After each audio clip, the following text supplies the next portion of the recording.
It's time for Declare Your Independence with Ernest Hancock.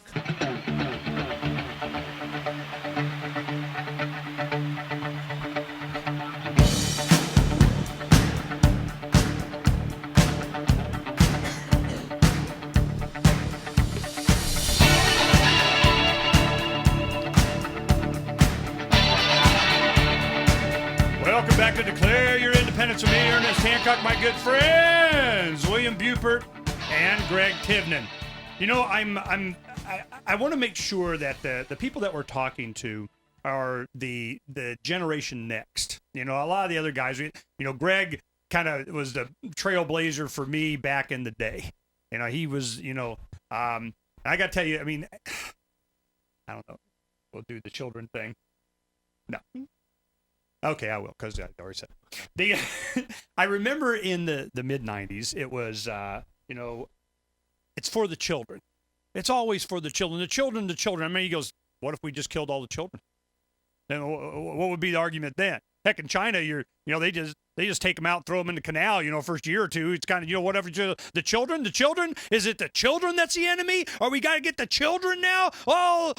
Be gone with the children. He's like, Chitty Bang Bang guy going, where are the children? Where are the children? Now, of course, he didn't mean that, but the point is that that's it. The entire planet is enslaved from these little guys going. No, it wasn't really the children. That was the excuse. Just like it's always Osama or Islamofascism or global warming or whatever. There's always a reason. Well, what happens when, in the name of the children, you're taking away their future? When that becomes obvious, all of a sudden you got to come up with a new reason. Who's going to be the new bad guy that Osama's got? It's always three. There's I'm in a shed. Ahmadinejad, whatever. That's how I remember it. So you have Ahmadinejad from Iran. You have Saddam, and you got Osama. Well, Saddam's gone, and Osama's gone. And who we got? Well, we got to get Kim Jong-il in there. Well, you haven't heard of him anymore. So then it's always three. Well, who are there three now? Well, if they don't have them, they're going to have them. So what do they bring up? Oh, this is a good one. Today, they finally, one of the first billionaire bankers for insider trading that they get is this guy named Rajaratnam or whatever. Oh, he looks foreigner, doesn't he? Yeah, he's dark skinned from Sri Lanka, whatever. Is he Muslim? Well, I don't know, but they're going to ask anyway. And the thing is that, he just sat there and took his medicine. Is he going to serve time? How much time is he going to do? They got a conviction. What's the deal that's really made behind the scenes? How many millions is he put? He's got 70 million on account, kind of, sitting over there on the side, and they're going to have extradition. And since they've had extradition with Sri Lanka, nobody's done it in, I don't know, many years. So I'm going, where are we at on this? It's all show. And that's what William Buppert has been demonstrating in his articles. All of this is just for show. What's the reality of how government, the promise that we made, the social contract that I never signed, okay? What's the promise and what's the reality? What's been the promise? Help me out with that one, William. Bill, sorry.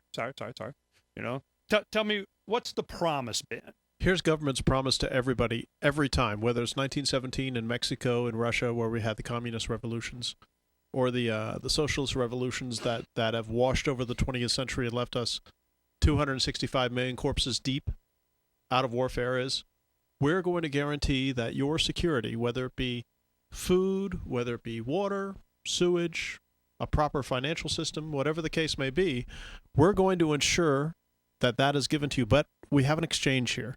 We have a deal with the devil, as it were. In exchange for the provision of that security, you must surrender significant amounts of your freedom and liberty. Because if you have freedom and liberty, you may find ways to either do this more effectively than we do, and of course, loose your shackles and loose your fetters that we're trying to place around you. But we're doing this for your own good. It all comes down to, as Gregg has said, it's for the children, it's for your own good, whatever the case may be. It's always that guarantee and that promise. And it brings us to some definitional standards, too, which I think are very important. You used the word liberal earlier. I disagree with that. I use the word collectivist because you'll find that from neoconservatives on the supposed right to the left, where you have communists and socialists and everything in between, to include national socialists, they're all collectivists. We in this room are individualists. those collectivists, for the most part, are de facto interventionist. We in this room, I suppose, would be non-interventionist. I think using those four terms and interchanging them gives you a much more practical way to envision how people behave, because left and right means nothing. It's like when people come to me today, and you know I'm a constitutional skeptic, of course, Ernie, is people say, that's unconstitutional. I say, you know what? That word has no descriptive value whatsoever. Explain that. It's the same thing as limited government. What the heck is that? It's like it's like a unicorn. I'm wondering how it is that you made the transition, because I mean you're a retired Army officer. You know how do we put it? Yeah, my glasses here. A quiet professional. That would be me. Okay, so the quiet professional type. You know the very professional type. Okay, so. Here you have this, I don't know, what's the other word, training, indoctrination, or whatever it was, into that mindset. How do you go from that to this very entity that I was the tip of the spear for? I'm good. I'm done with that. You know why? Well, I think for the same reason where Smedley Butler talked about war as a racket, and this was the 1930s, and I think that you'll find warriors throughout the ages that a number of them have come to the conclusion that not only is war hell, but war, for the most part, is unnecessary. And what I discovered going to various, I know I can't cuss on here, so I won't, going to various pits of crap around the world. We had another term that we used for it on our neo-imperialist missions around the globe. You get to see some things that you would never want to see again. You get to experience some things that you don't want to see replicated in your own homeland. My wife hates this phrase, but I like this phrase where she says, just because you're a doctor doesn't mean you believe in disease as a positive vector. The way I see this is that just because one knows war and knows the practice of war doesn't make you a war lover necessarily.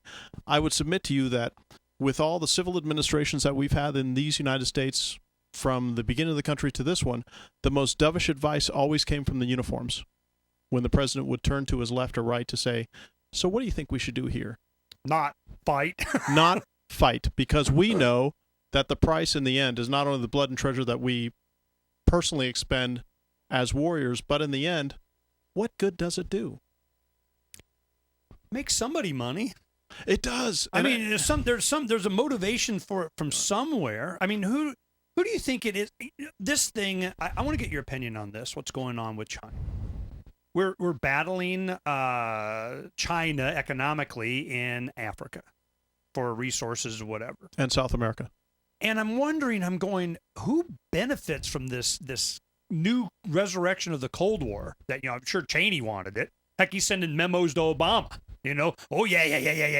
I mean, this is what they want. And I'm going, who benefits from this? It's like, I mean, seriously, you just look to the central banking and you say, well, all the guys that get the debt and they get the interest on it, they don't care who wins or fights, or they just want to make sure they're spending the money. Spend the money. Is that all it really is? Is government just an excuse to spend the money? Whose money? Is there any left? Are they still going to be able to do it in the future? More things to talk about when we come back, because we have to survive this collapse. Just breathe in and out. We'll be right back.